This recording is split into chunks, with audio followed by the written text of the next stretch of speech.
y disfrutar un poquito de esa paz, porque también hay estrés, ¿no? Con las finanzas, cómo está la Sin duda situación alguna. actualmente, Rusia, Ucrania, cómo nos han puesto de cabeza, parece que no, parece que están lejos, pero resulta que sí nos está afectando. Y vemos también esfuerzos por parte del gobierno federal por que esto no nos pegue tan duro. Por ejemplo, el subsidio a los impuestos de la gasolina, esa parte que pues muchas veces no vemos, pero que ahí está, y muchos otros esfuerzos que se están haciendo. Platícanos, Julio, tú que has visto, ¿cómo ves ese escenario? Bueno, mira, antes que nada, el conflicto armado entre Rusia y Ucrania, Manuel, definitivamente que está provocando un desabasto y presiones en materia primas, ¿no? Particularmente el petróleo, por ejemplo, y que hoy está a más de $100, y todo lo que se derive del petróleo vendrá a encarecerse, impactando principalmente en una mayor inflación. En Europa y en el caso de España particularmente, ya están teniendo récords, Manuel, de inflación de los últimos 10 años. En Estados Unidos, por ejemplo, ya van a empezar a aumentar la tasa de interés a partir de mayo. Es la primera fecha que se estableció. De acuerdo con la Reserva Federal, van a tener una reunión y están hablando de que a fines de este año van a andar en alrededor del 2.5 y 3%. Y esto pues va a depender mucho de las presiones inflacionarias, y necesariamente este aspecto le va a pegar a nuestro país, a México, donde se estima que la tasa de interés va a pasar a niveles de 6.5 a un 8.5 al final del año. Esto quiere decir que vamos a pagar más por los créditos, por ejemplo, o por nuestros productos que consumamos. Sin duda alguna, esto va a venir a deprimir, Manuel, el sistema financiero y la economía mexicana en general. Porque, como bien dices, se encarecen los créditos y obviamente, al haber menor actividad económica, tú sabes lo que sucede con todo esto. Se da una menor demanda de bienes y servicios y bueno, pues si se enfrenta un reto de esta naturaleza, nuestro país tendrá que implementar acciones coordinadas y de manera integral para poder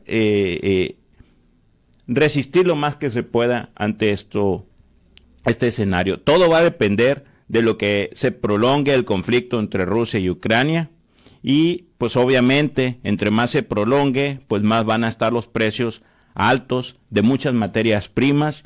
Y pues en ese sentido hay que estar muy pendientes. Recordemos, Manuel, amable auditorio, que la pandemia nos pegó muy fuerte en el ámbito global, en caídas en el Producto Interno Bruto. Nuestro país el año pasado cerró a menos 7.9, Sinaloa se vio afectado.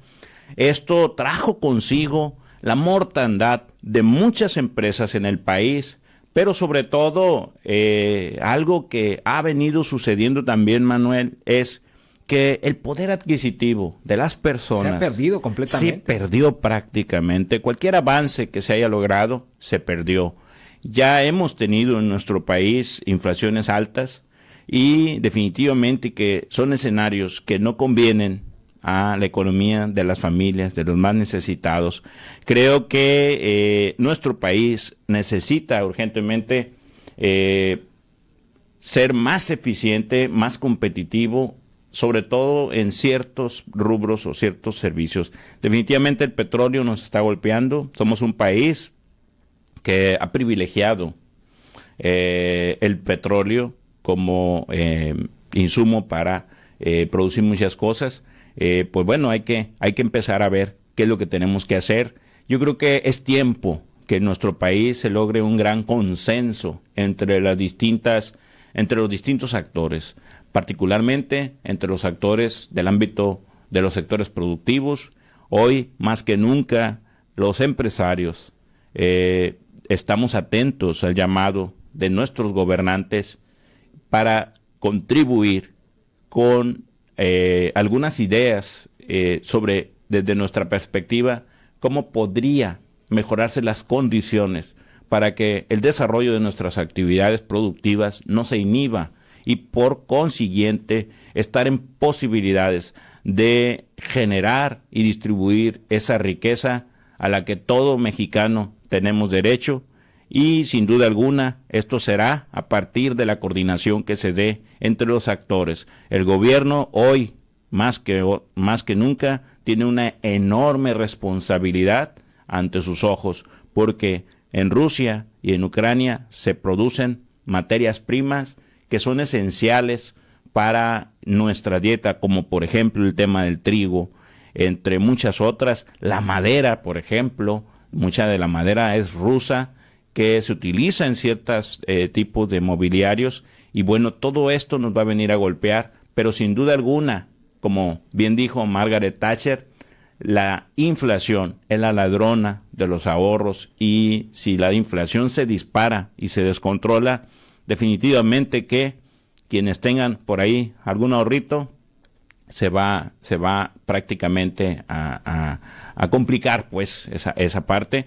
Yo creo que son tiempos de concordar esfuerzos, y son tiempos de dejar a un lado el yo soy el que manda en esta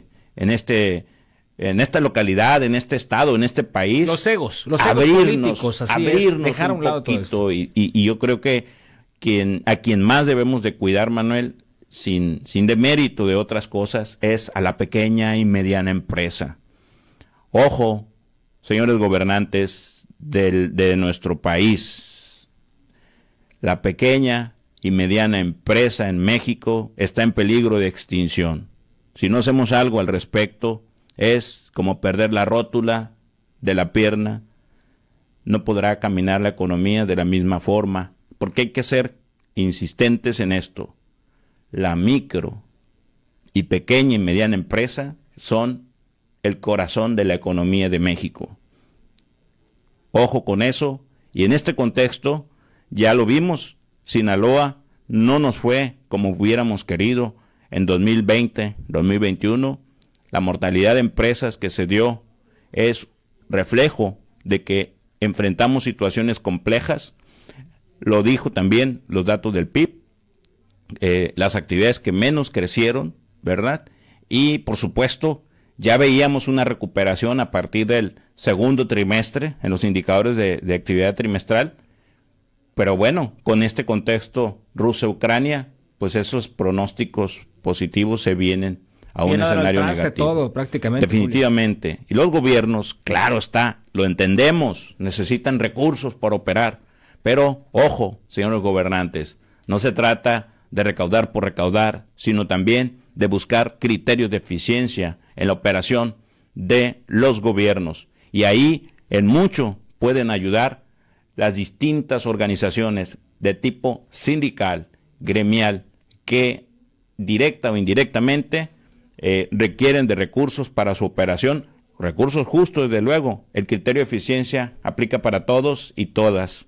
Tenemos que trabajar en hacer eficiente nuestras actividades con miras a que las finanzas públicas se fortalezcan y tengamos la capacidad como país, como estado, como municipio, de afrontar los retos que vengan en el corto plazo, en el contexto de este conflicto bélico entre Ucrania y Rusia, que de entrada nos advierte escenarios de inflación altos, escenarios de tasas de interés altos y por consiguiente una depresión en la actividad económica que va a impactar definitivamente en una demanda menor de bienes y servicios. Gracias, Julio. Pues no se endeude, ahorre. Es la recomendación de Julio Silvas en su sección empresarial.